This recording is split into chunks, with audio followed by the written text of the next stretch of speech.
Picture this: a smoky San Francisco saloon in the 1890s. Amid card tables and whiskey glasses sits a strange contraption with spinning reels. A simple pull of its lever could turn a nickel into a fortune, or nothing at all. That invention would become the slot machine, nicknamed the One-Armed Bandit, and it would change gambling forever. The slot machine didn't earn the nickname One-Armed Bandit by accident. With its long lever like a steel arm and its ability to drain pockets one coin at a time, it captured both fascination and fear. What began as a saloon, curiosity grew into America's most profitable gambling device. This is the story of how the Bandit took over casinos, culture, and an entire nation's imagination. The story begins in San Francisco, 1895, with a German-born mechanic named Charles Fay. Tinkering in his workshop, Fay built a small machine unlike anything gamblers had seen before. He called it the Liberty Bell. It featured 3 spinning reels, each stamped with simple symbols: horseshoes, diamonds, spades, hearts, and, of course, the Liberty Bell.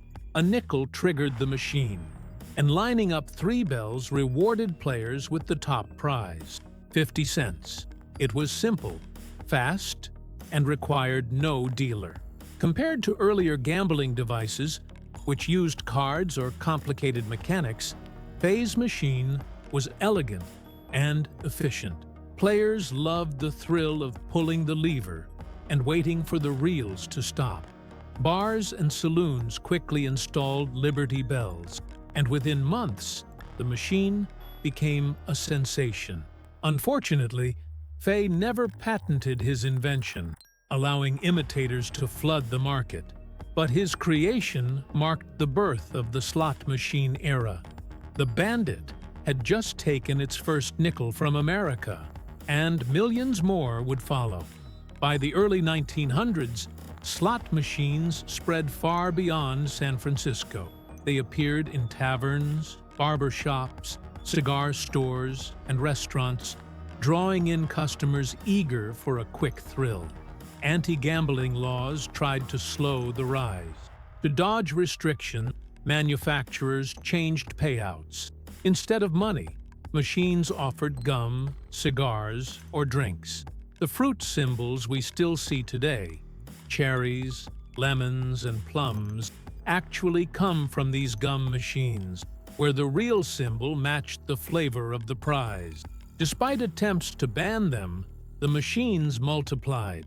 By the 1930s, thousands of slots existed across the country, from Chicago to New York. They became symbols of the American working class, cheap entertainment, available on every street corner. Yet, even then, critics warned of the danger. Workers lost entire paychecks 1 nickel at a time. Newspapers called the machines mechanical pickpockets. But popularity only grew. The One-Armed Bandit wasn't just surviving, it was thriving, waiting for the moment it would take center stage in the gambling capital of the world. When Nevada legalized gambling in 1931, Las Vegas quickly became the stage where the slot machine would evolve from novelty to empire. At first, casinos treated slots as side attractions, placing them near entrances and bars to entertain wives or casual visitors, while serious gamblers played blackjack, poker, and craps. But casino owners soon realized something astonishing. The machines were steady moneymakers. Unlike table games, slot machines required no dealers, no training, and no complex rules. Anyone could sit down, drop in a coin, and play instantly. Even better for casinos, the Bandit never took breaks, never made mistakes, and always kept its edge. By the 1950s and 60s, slot machines grew flashier with bright lights, metallic clinks of coins, and promises of massive payouts. By the 1970s, they weren't just on the casino floor. They were the casino floor. Slots overtook table games in revenue, cementing themselves as the backbone of Vegas profit. The one-armed bandit had conquered Las Vegas. What began as a sideshow attraction had become the star performer, transforming Vegas into the glittering capital of slot machine gambling for the entire world. The true power of the slot machine lies not in its mechanics, but in the psychology it exploits. Unlike poker or blackjack, where skill can play a role, slots rely entirely on chance. Yet players feel hooked because the machine is designed to manipulate the brain. Psychologists call it the variable reward system. Wins are unpredictable, coming at random intervals. That unpredictability triggers dopamine, the same chemical released during excitement or joy.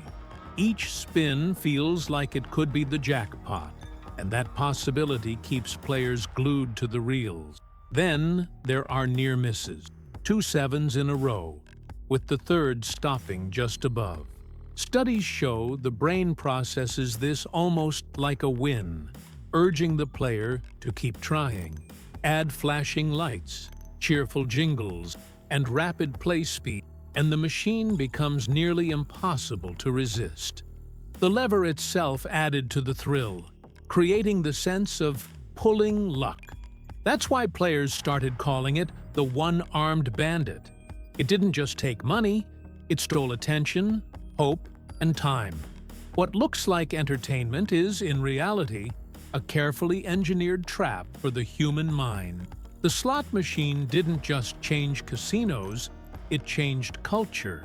By the mid-20th century, the one-armed bandit was everywhere in American entertainment.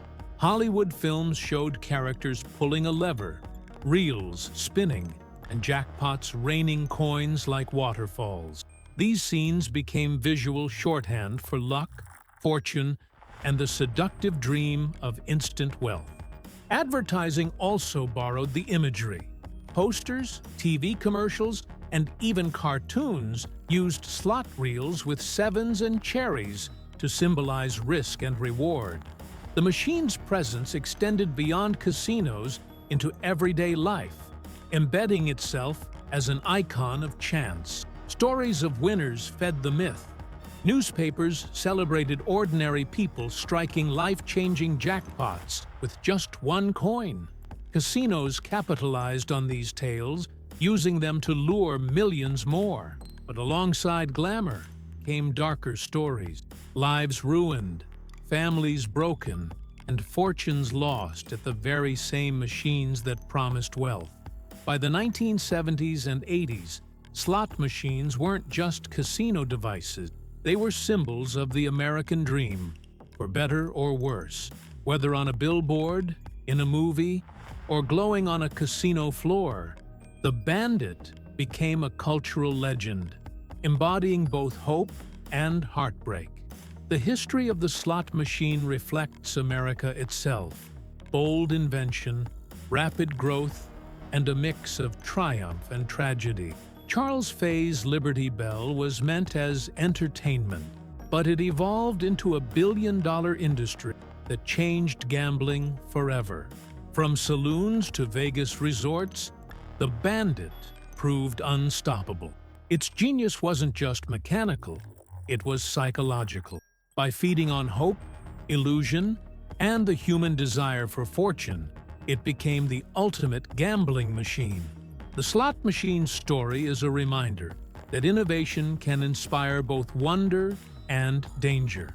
What began as a simple three-reel novelty became a cultural force that shaped how America gambles, dreams, and sometimes loses it all.